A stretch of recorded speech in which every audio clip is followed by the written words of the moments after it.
Here's a healthy mature ash tree, Fraxinus excelsior, a real beauty.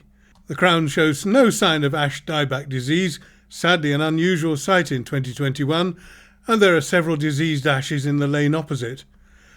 Now that it's been identified, this tree's condition can be monitored. If disease does not proceed, it could be because the tree has genes for resistance and could provide seed for the restoration of Britain's endangered ash population. Here we compare that healthy tree with a badly infected one, sadly one of many in the National Nature Reserve protected specifically because it is, or was, fine ash woodland on limestone. If we look up to the tops of the trees, those unaffected are fully foliated, while infected trees have bare branches. If we could reach, we'd find the twigs are brittle, dead, and death descends until the tree itself is dead. There is no known way to stop it, and the disease, having at last arrived in its farthest northern reaches, is now fully established throughout Britain. The Forestry Commission's website says of ash dieback disease, Cholera dieback of ash is a serious disease of ash trees caused by a fungus called Hymenoscyphus fraxineus. It causes leaf loss and crown dieback and is usually fatal in younger trees, whereas mortality in older trees is more often associated with the combined impact of pathogens such as the honey fungus Armillaria mellia. It has caused widespread damage to ash populations across Europe and was first discovered in the UK in a Buckinghamshire nursery in February 2012. Management efforts are now focused on mitigating safety risks from diseased trees while allowing for natural regeneration of potentially disease-tolerant or resistant trees wherever possible. Ash dieback is well established in England, Wales, Northern Ireland and central Scotland, and probably more widespread in the Highlands than is suggested by this map. SLEF has begun a community-involving local ash dieback survey in the conspicuously under-recorded Skye Lochalsh region. Although now widespread in Britain, predicted to equal Dutch Elm Disease in its potential impact on the landscape, ash dieback has so far been officially recorded in only 30 or so places in the Highlands.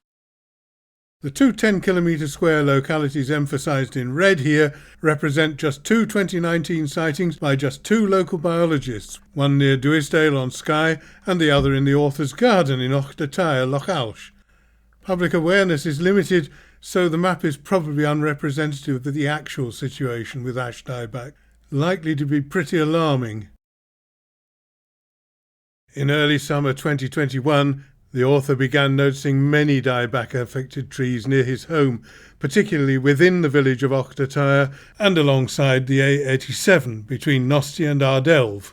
There can be little doubt that, with raised awareness, ash dieback will be recognised in many other places, such as recently by Loch Ness, south of Drumnadrochit.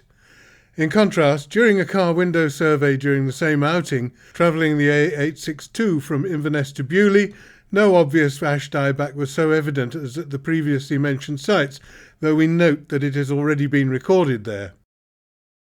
When the author contacted the Forestry Commission in 2019 to report that ash saplings in his garden were dying of suspected dieback, he was informed that there were few records for the Highlands, a situation that looks likely to change dramatically. Samples provided were confirmed to be the suspected disease.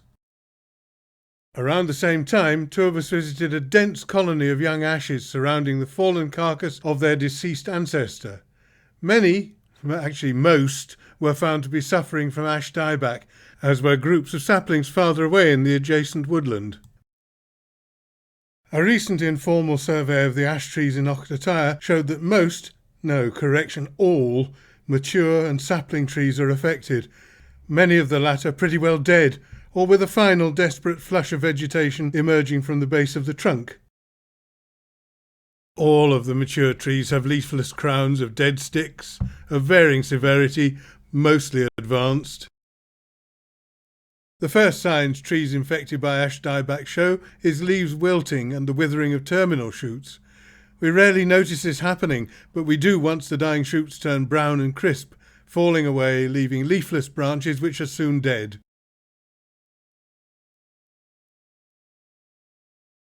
The following year, buds fail to open. The branches or twigs are naked, brown and brittle. The disease progresses rapidly from the branches to the trunk, then down to ground level as the trees literally die back. The bark of live young ash is grey-green, but brown when diseased. We have yet to detect dead adult trees in Lochalsh, though sadly that looks bound to change within the coming few years. Here we look up into the dying canopy of the Dugdale group of young ashes. Their young trunks clearly show the disease descending. Ash dieback has a distinctive scar at the junction of healthy and affected wood. We have yet to detect any dead adult trees in Lochalsh, though doubtless continued monitoring will soon change that. Pessimistic, but probably true. Those we have looked at are all alive, but with varying degrees of dying back, in some cases really severe. The situation is very different with the saplings, many of which are stone dead, or dead except for a few leafy shoots, optimistically growing up from the yet-to-be infected trunk base, for the time being at a safe distance from the descending disease. The flank of Ochtertyre Hill above the village supports some fine woodland, including on its margin a group of splendid ash trees. They're seen here in 2011, close to, and here at a distance from the edge of the village. At the time they looked healthy enough and we had no suspicion of the troubles they were going to have to face. In the first catastrophe, which happened on the night of the 3rd of April 2013, the entire hillside from Braintree to Ochtertyre was ravaged by a massive wildfire that engulfed the Ochtertyre woodland. But the mature trees, including the ashes seen here bravely enduring an utter inferno, they all survived.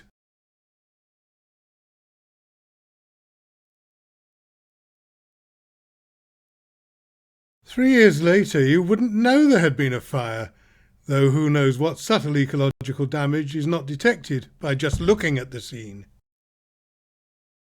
For instance, snails gathered in cool spots before, in huge numbers, being eradicated by the intense heat. How long might it take for renewal populations to establish? Hundreds of little ash trees growing beneath the bracken were just burnt to a frazzle. Did their parents manage to establish a new generation before the next catastrophe struck? Here we go, ash dieback. It's 5 years since we thought the trees were just fine, but that has changed.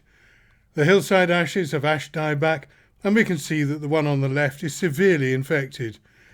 There can be little hope for them. Just 5 years, and what a difference. We'll zoom in. Along with every ash throughout the village of Ochtertyre, there can be little hope for these trees.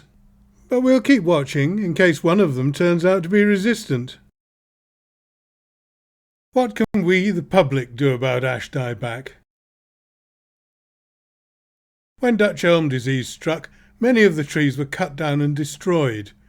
With ash, it has been decided to leave the trees and monitor them, allowing resistant individuals to thrive in the hope that one day the ash population will become naturally reinstated from surviving resistant trees. We can spot, record and report instances of ash dieback, and more importantly, report trees like the tall one here that seem to be surviving the disease. They could well be the future of ash in Britain. Skye Lochalsh Environment Forum, popularly known as SLEF, now has a section of its website, slef.org.uk, dedicated to public involvement in ash dieback monitoring. You can submit your observations on a downloadable form and SLEF will forward the data to the appropriate authorities. The specific link is provided along with others relevant to the project in the notes below this video. Here's a view of woodland with many dead or dying ash saplings, but one seems to be doing a lot better. Or is it? That's what to look out for, examine carefully and predict its fate. If it looks promising as a survivor, then please report it. We'll also be on the lookout for healthy adult trees. Here on the skyline there are several ashes, mostly showing the now familiar signs of disease. But the one next door looks promising. Let's zoom in closer. It certainly looks a lot healthier than the other trees in these woods. And here we can see no bare twigs in the canopy.